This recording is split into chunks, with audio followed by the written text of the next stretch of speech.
Shout out to Ted Sade and a few handful of women that are like them.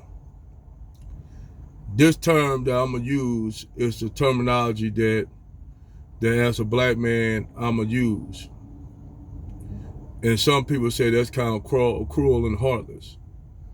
But in a way, I'm gonna say this. For years, black men have dealt with FBA, Black American women, calling us all kind of shit, from bullet bags to all kind of shit, broke, dusty, nakers, all kind of shit.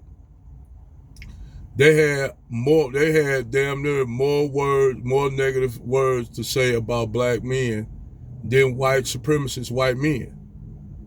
And sometimes you'll have black women get on panels with white supremacists and talk about their disdain to white supremacists. Now, just say if black men got up there with a whole bunch of white women that hated white men, it'll be an outrage online. They'll have channels tucking down and all kind of shit. They'll have people banned off YouTube, whatever social media outlet there is.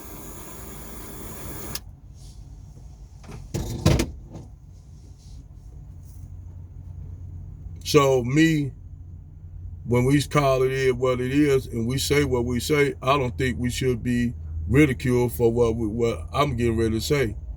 And I'm going to dub this video called Slaughterhouse Babes. Now, why you say Slaughterhouse Babes? Let me show y'all something. If you look at the murders that happened to Sade Robinson, the other sister that was in California, can't think of her name, that was chopped up, dismembered, and put plastered into the wall.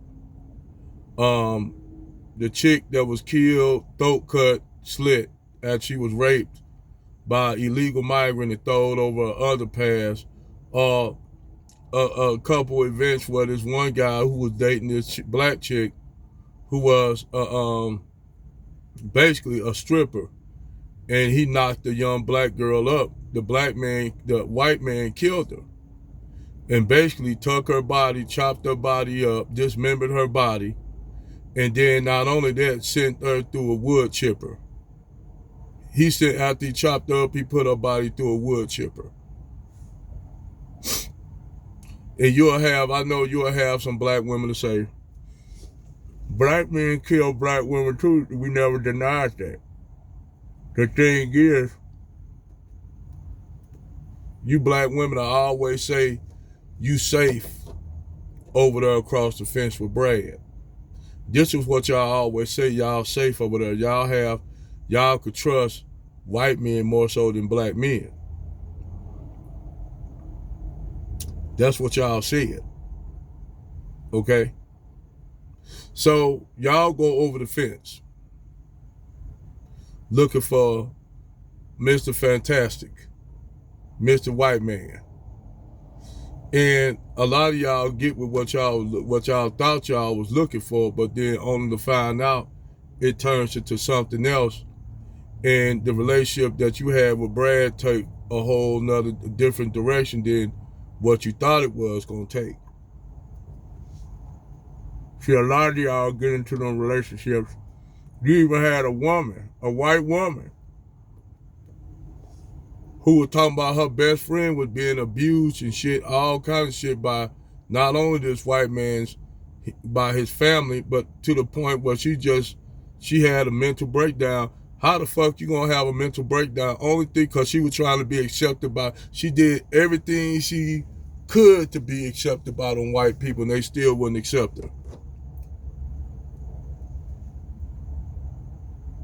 You know? And I put the common denominator in. They want to complain and say that all black, like when that guy was asking these young black women on the college campuses, do they date black men, and all of them said no. But then when he went and asked the white dudes, same white dudes on the same campus, would they date black women? They like, well, you know, I always want to experiment, but I don't really want to date black women like that. You know, these college white kids, you know, these college white kids say, yeah, you know, they experiment, but they really don't want to be with a black woman like that. So what you have is Keisha being experimented with by white men sexually and not really taken serious. But they'll go down that path to even go on getting with the bottom denominator of white men that even white women don't even want. Because that's normally what happens. Black women take the white men that the white men that white women don't want. The losers, the old decrepit ass men, old ass loser men, and old ass men that done past their prime and white women ain't checking for them. Or if they gotta get with a white woman, they're gonna have to pay a shitload of money for her. If they get with an attractive white woman, believe me, that white man gonna be paying a shitload of money. And they found out a cheat code.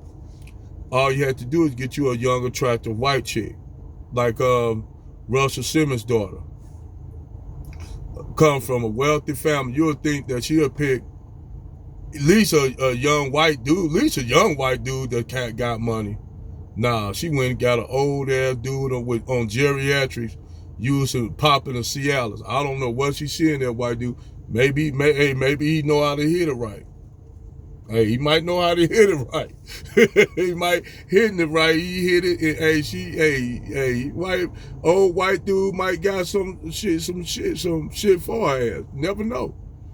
Might be beating it up. But you know, when they come to these women saying all this shit about us, particularly mostly FBA women, and then you'll have some immigrant women, Nigerian women, want to use black men as the spanking boy for their men. Because normally that's what they do when they talk about black men. They use black American men as the spanking boy for their men because they don't want to come out and say the shit that's wrong with their men. That's why when them white women over there, when them black women be getting them white men over there in Nigeria, boy, them Nigerian women get loose. They be twerking and all that shit. You'll never think that African women get down like that. Shit, let a white man come in, man. I was looking at that African wedding with that old white man, that black woman, man, she was throwing it, dropping it like a hot. I thought, and then she was a young chick. She was in her 20s. Nice body, look good. Dropping it like it's hot for that white man. Boy, I thought I was looking at a damn Luke Skywalker video in Africa. Real spill, I thought I was looking at a Luke Skywalker video, man, in Africa, you dig? I thought I was looking at that. Man, that was crazy. But they'll say that, you know, a white man, a choice.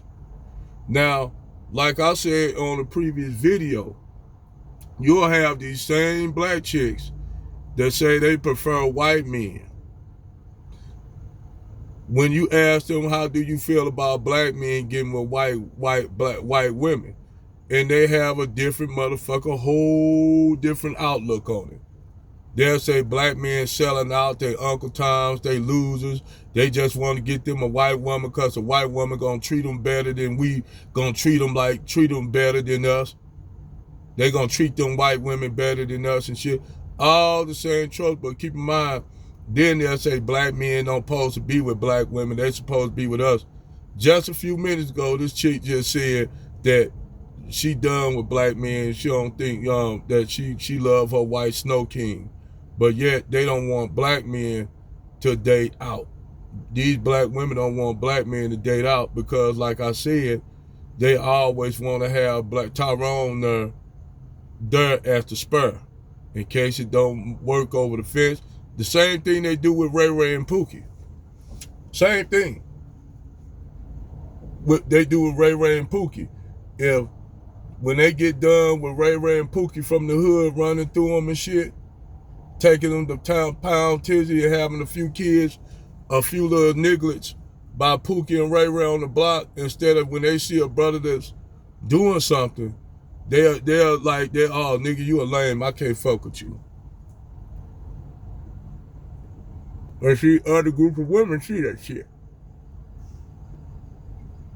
Because real talk, when you really break it down, immigrant women, like Jamaican women, I noticed they didn't say shit bad about black men, American men. Most of the shit those Jamaican women were saying was against black American women. They didn't have no problem with black American men. Shit.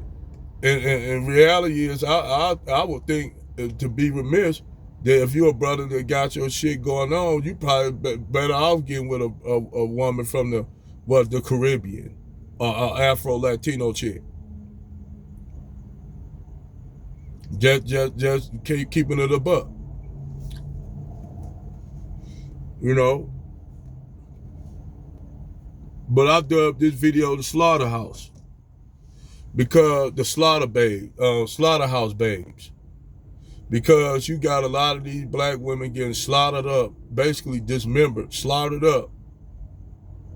And the divestors ain't saying shit about it. None of the swirling channels from Chrissy, Crystal and Cousin, the Pink Pill, all of them are like this. When homegirl got shot in the face twice, you ain't seen no divestment chicks come out and talk about that. All these divestment chicks was quiet.